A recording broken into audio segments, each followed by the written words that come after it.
Buenas noches, apreciado participante. Hoy tenemos el tercer encuentro síncrono y esto nos va a direccionar hacia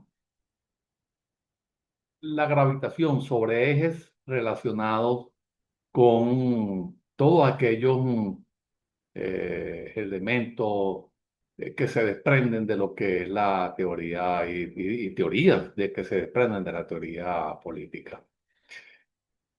En, la, en esta presentación vamos a abordar un tema que es muy interesante, que es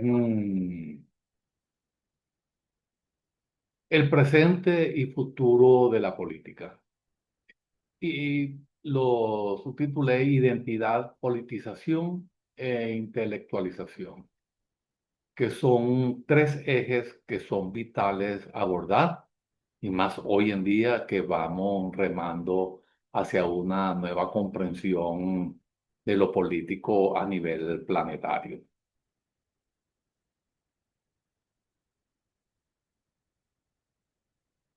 El título Presente y futuro de la política, identidad, politización e intelectualización nos permite llegar a lo que es una aproximación crítica a los ejes de la transformación política contemporánea. Eh, para Hannah Arendt, la política es el espacio de la aparición, es el lugar donde se revela quiénes somos y qué podemos hacer juntos. Y sobre todo tenemos el objetivo que perseguimos, que sería analizar las tensiones que estos ejes imponen a las teorías y las estructuras democráticas tradicionales.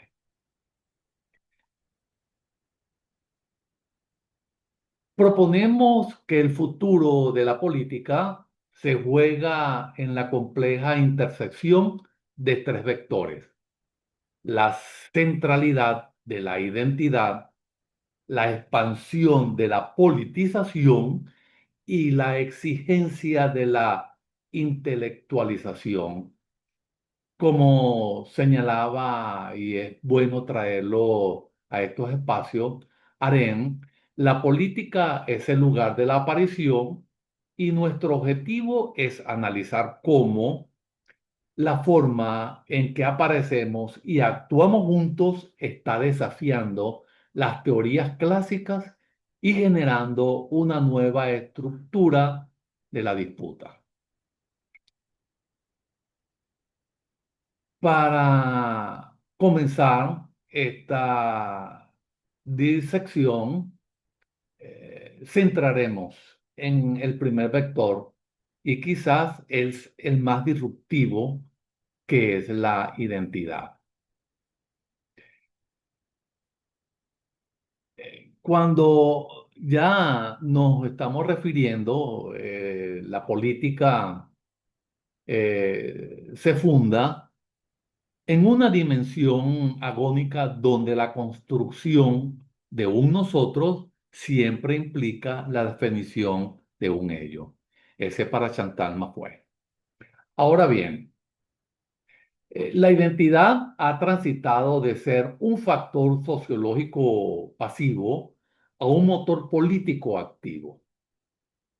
No es un secreto para nadie que hemos pasado de la narrativa universalista, es decir, clases ideológicas, a la reivindicación de lo particular, es decir, los géneros, la etnia, entre otras. Entonces, recurrimos a ese autor para entender que estas políticas identitarias se fundan en la dimensión agónica de lo político. La construcción de un nosotros siempre requiere la demarcación de un ellos. El riesgo, sin embargo, es balcanizar los espacios políticos. Nos estamos refiriendo a la fragmentación en este caso, ¿ok? Cuando la identidad se absolutiza, se dificulta la articulación de una voluntad general. Y entonces aquí es donde ustedes pueden añadir una postura, ¿verdad? Y podemos fundamentarnos precisamente en este interrogante. ¿Hasta qué punto el reconocimiento identitario debe primar sobre el principio de igualdad ciudadana? La pregunta sobre hasta qué punto el reconocimiento identitario debe primar sobre el principio de igualdad ciudadana toca la tensión central entre las teorías liberales, es decir, igualdad formal, y las teorías de la diferencia o del reconocimiento, que sería en este caso la igualdad sustantiva. Ahora bien, la postura más aceptada, aunque sujeta a debate, que eso es lo principal, que eso es lo importante, es que ninguno debe primar absolutamente sobre el otro, sino que deben buscar un equilibrio dialéctico que evite la patología de ambos extremos. Entonces, así tenemos el principio de igualdad ciudadana, ¿ok? Y el liberalismo clásico, que igualdad formal ante la ley, ¿verdad? Por otra parte, tenemos el reconocimiento identitario, que es la teoría de la diferencia del multiculturalismo. Entonces, fíjense cuán importante es buscar ese equilibrio y dialéctico, que no es otra cosa que el reconocimiento e igualdad. La identidad nos provee los sujetos de la política. Ahora veamos cómo la politización ha expandido los sujetos de la política. Esto nos lleva al desarrollo de lo que nos expone esta lámina, ¿ok? De la gestión a la contienda. Es decir, la expansión del campo de lo político. Para Carl Smith, la distinción amigo-enemigo se aplica hoy a más esferas, es decir, que se está ampliando, eh, que se someten a la decisión y al conflicto. Despolitización fallida, expansión del conflicto, esferas neutrales cuestionada, es lo que nos lleva a este eje cuando se refiere a la reintroducción de la contienda y la decisión en esferas en el discurso liberal neoliberal había intentado despolitizar, regalándolas a las administraciones técnicas, requiriendo, según lo que nos plantea Smith. Entonces, cuando recurrimos a lo por él planteado, vemos que la esencia de lo político, la contienda radical, impregna hoy esferas antes, para aquellos entonces se consideraban neutras. El clima como tenemos, ¿verdad? El clima, la salud política, la tecnología. Entonces, el fracaso de la despolitización, ha generado una intensificación de la praxis política en la vida cotidiana, como es potencialmente lo político. Entonces, aquí se nos podría presentar otra interrogante, y es que ¿es esta expansión de lo político un signo de vitalidad democrática o una amenaza de la inestabilidad constante del orden constitucional? Entonces, es una pregunta central para la teoría política contemporánea.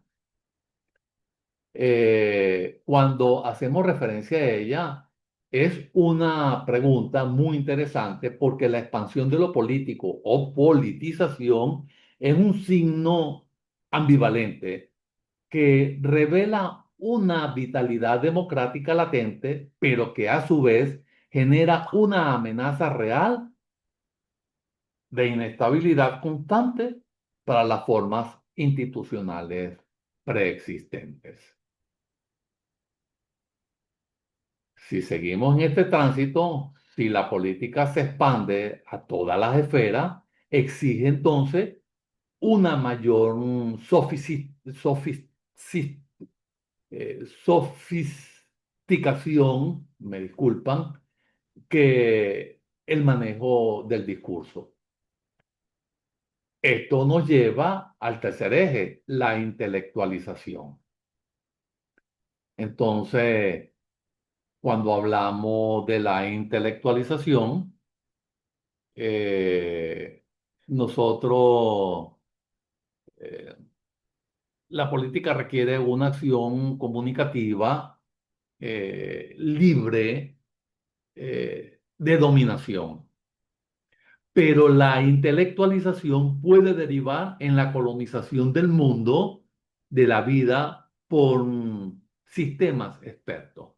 Esa es la postura de Habermas, el creador de la política, de la teoría de la acción comunicativa. Entonces, la intelectualización implica la creciente demanda de racionalidad, evidencia científica y complejidad conceptual. En la justificación de la acción política, ¿ok? Y es allí donde se da esa, vamos a decir, esa acción, ¿ok? Ahora, idealmente, Habermas diría que esto conduce a una acción comunicativa más fuerte, es decir, más robusta, más construida, mejor cimentada. Sin embargo, tiene un doble filo, es decir, puede verse por ambos lados la manera como puede generar la expertocracia, es decir, la política se reduce al gobierno de lo que saben, marginando al ciudadano común. Hoy, el poder simbiótico reside en la capacidad de enmarcar y nombrar la realidad. Entonces, fíjense cuán interesante es la postura y sobre todo cuando nos referimos a Habermas, que la política requiere de una acción comunicativa. Entonces, aquí se presenta eh, otra postura, ¿verdad? Que podría ser la lucha es por la hegemonía de los conceptos. Y entonces aquí es clave la visión de ustedes como participantes, porque son los llamados a ir desarrollando y haciendo nuevos planteamientos. Y Cámara, este, buenas noches. Ok, entonces, ¿cómo debo continuar con la exposición? ¿Ok? Y luego interactuamos un poco. ¿Ok, José? Ok. Entonces, cuando nos formulamos aquí cómo debe el teórico político desconstruir la retórica tecnocrática sin caer en la intelectualización. Entonces, es muy importante esa pregunta porque esta es una tensión fundamental que aborda el rol del intelectual en la era de la expertocracia. El teórico político debe desconstruir la retórica tecnocrática adoptando una postura de intelectual orgánico crítico que articule la complejidad sin eh, denominar la razón. Entonces, el teórico político debe emplear tres estrategias desde mi perspectiva, ¿ok? Tres estrategias que deben estar interconectadas para desafiar la hegemonía tecnocrática sin rechazar el rigor intelectual. Entonces, la primera sería desvelar la ideología de las técnicas, ¿ok? La segunda sería este, traducir la complejidad de Habermas, que es el autor que estamos citando para este abordaje. Y como tercera estrategia, reivindicar la razón práctica. Eh, entonces, en este aspecto, la tecnocracia eleva la razón instrumental, el cómo lograr un fin a la cima, marginando la razón práctica, que no es otra cosa que la deliberación sobre los fines que queremos lograr. Entonces, y eso lógicamente nos lleva a la acción. Entonces, el teórico debe reintroducir preguntas fundamentales.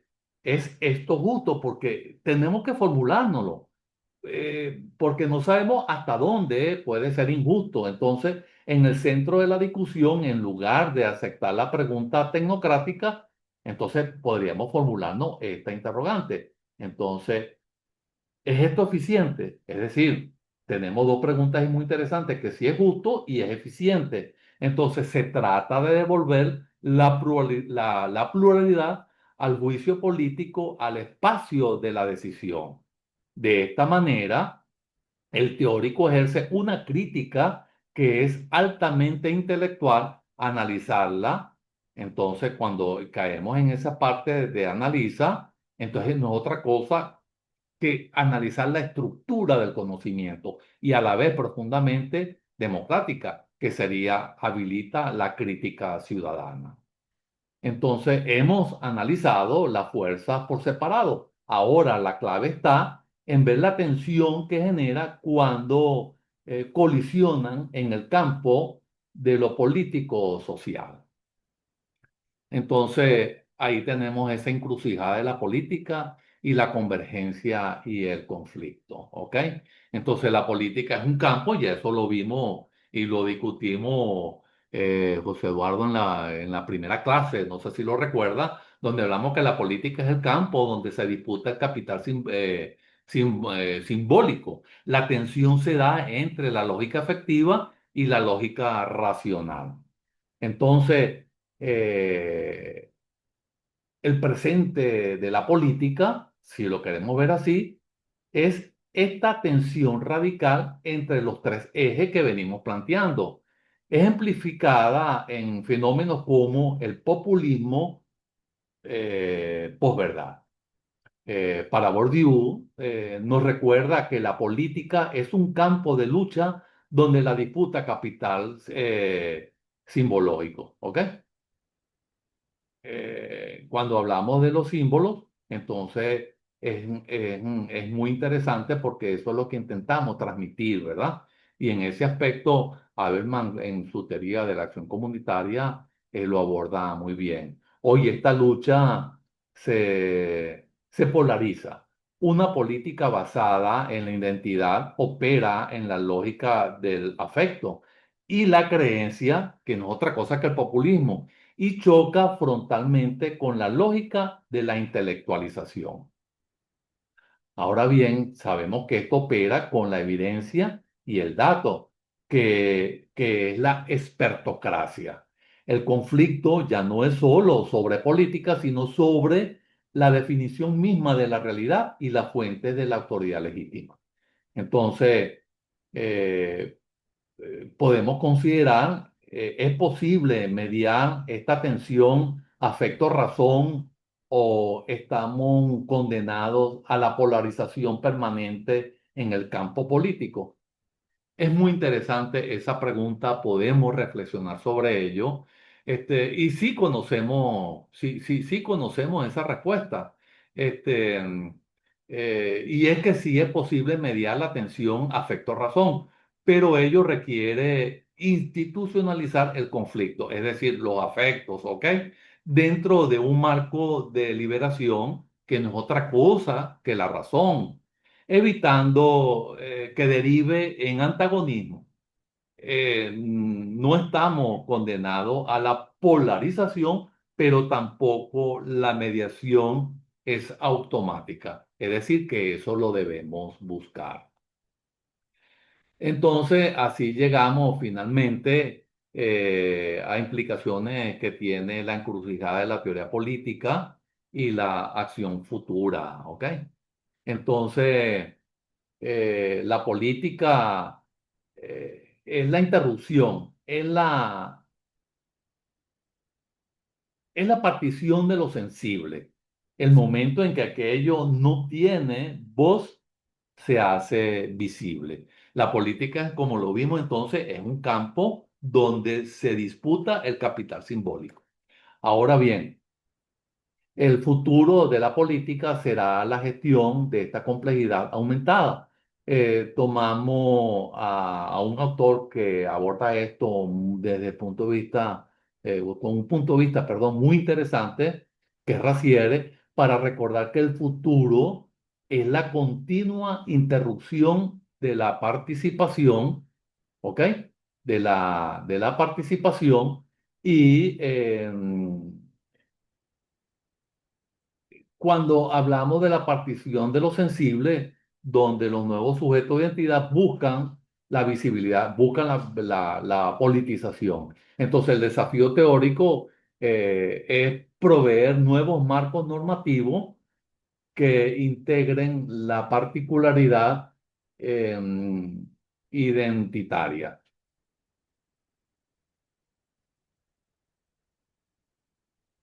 Entonces, vamos llegando así ya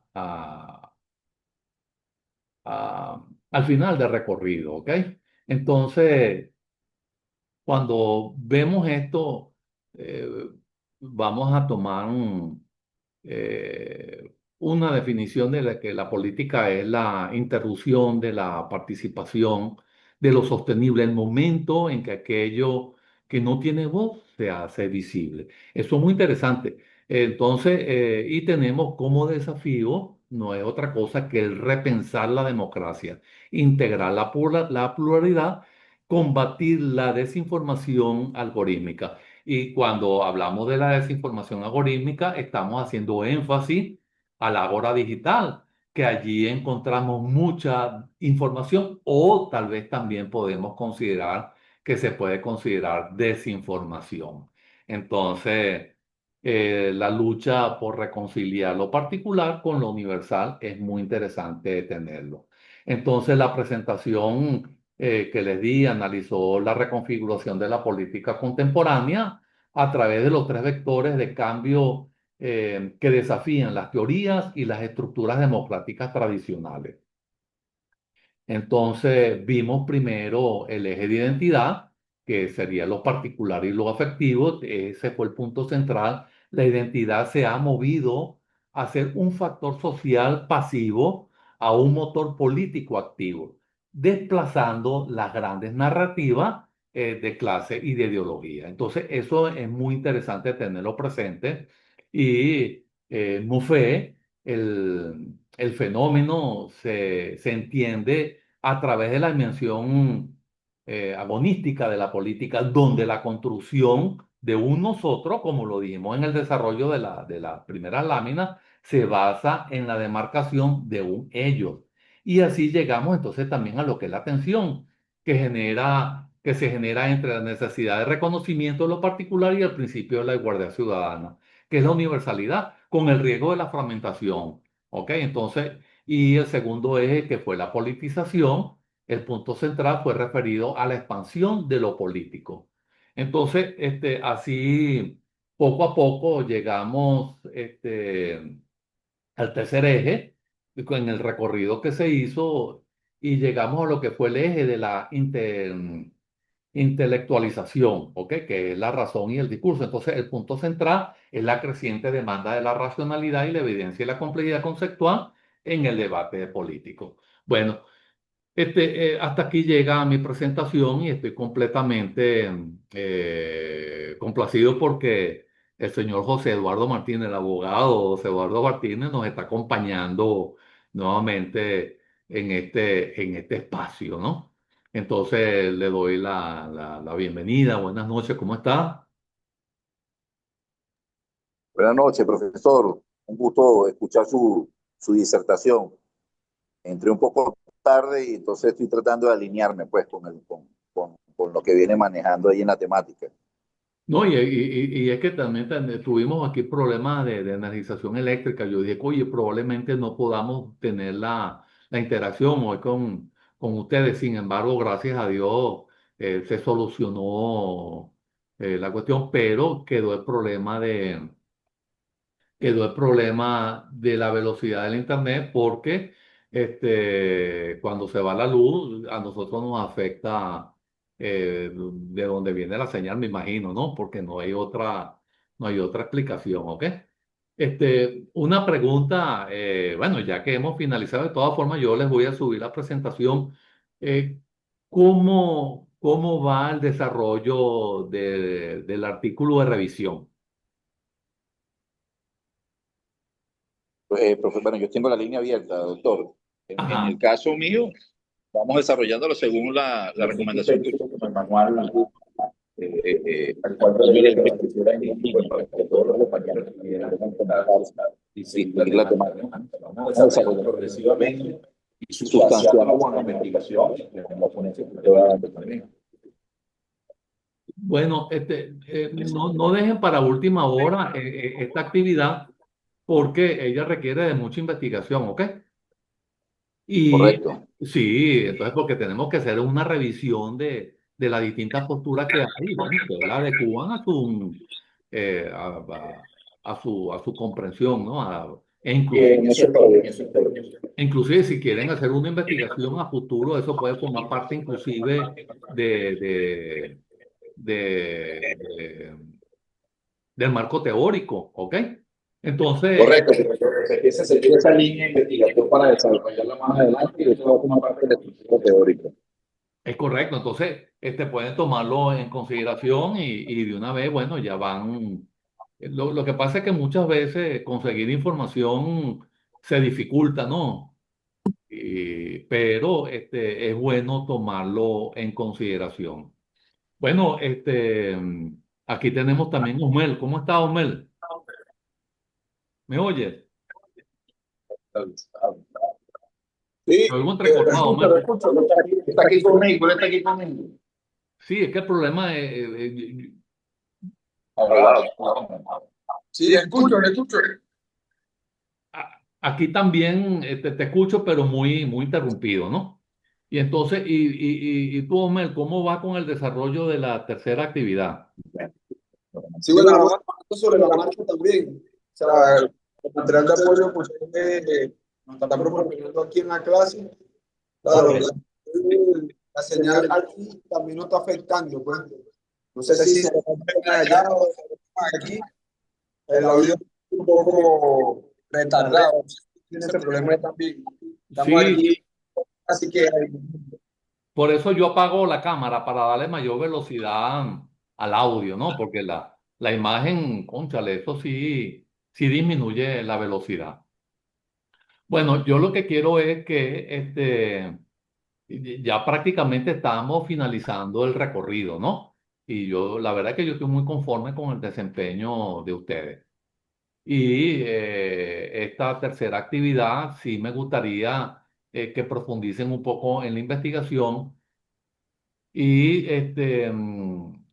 quiero comentarle la parte de la realimentación de la segunda actividad.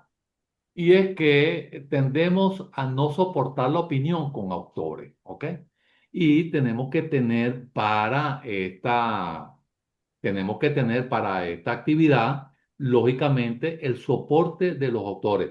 No es que yo lo voy a colocar una lista de títulos y de actores al final, sino que tiene que tener presente que cada vez que ustedes registren una fuente consultada, debe ser citada, a menos que sea para formarse una opinión, ¿ok? Pero Claro, es que justamente ese es el andamiaje de la contextualización primero, donde nos vamos a ubicar para el desarrollo de la investigación. Y muy bien. el sustento va a basar en la cita también, ¿no? No es que vamos a estar citando, sino que yo puedo, por ejemplo, referenciar a un autor determinado y sobre esa referencia desarrollar mi propia idea, pero referenciando a él. Sí, sí. Y bueno, y eso nos pasó en la segunda actividad.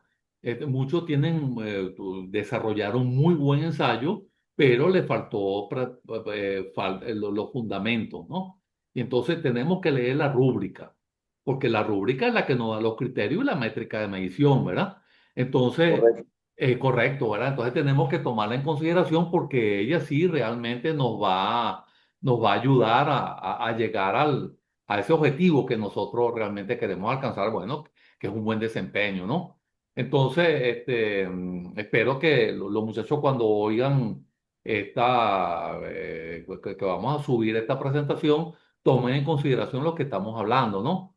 Porque Correcto. en estos niveles todo tiene que estar argumentado y con ejemplo inclusive, ¿ok? Inclusive en esta parte del desarrollo que vamos a realizar, que es el artículo de revisión, ustedes pueden utilizar hasta diagramas.